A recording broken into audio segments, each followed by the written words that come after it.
this is air cabin filter, and under it there is a fan, and it seems like something's stuck in it and it makes some noise.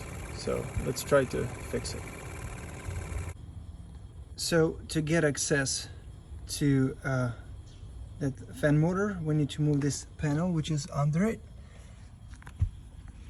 So by over here and just pulling.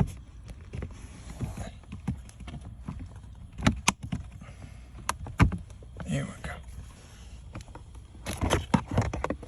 So take this panel, and this is our guy over here.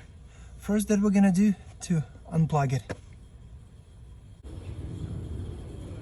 To pull this under fan lead, it has like 4 locks, and to open it up you just grab them and just kind of doing this move, pulling towards you to unlock it.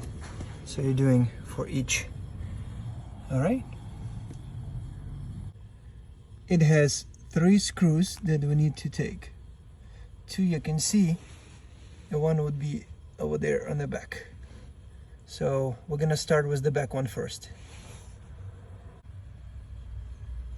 So when you're getting those screws out, it just slightly just let it go and you can pull it off easily.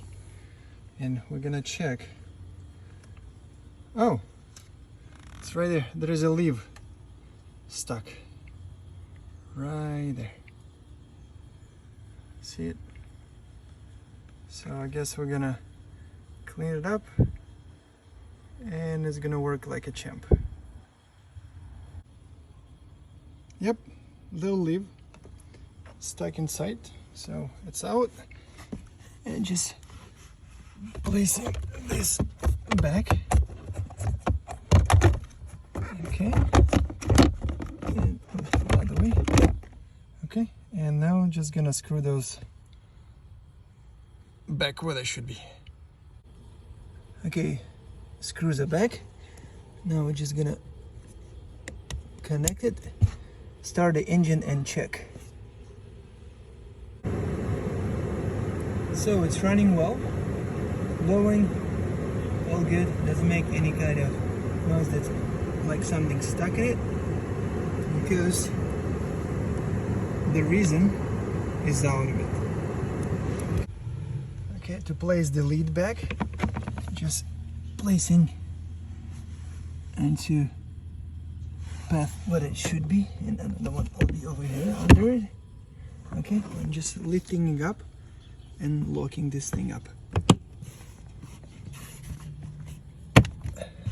Well, I'm gonna do it with 2 hands, but you got the idea, and it should be good. Thank you.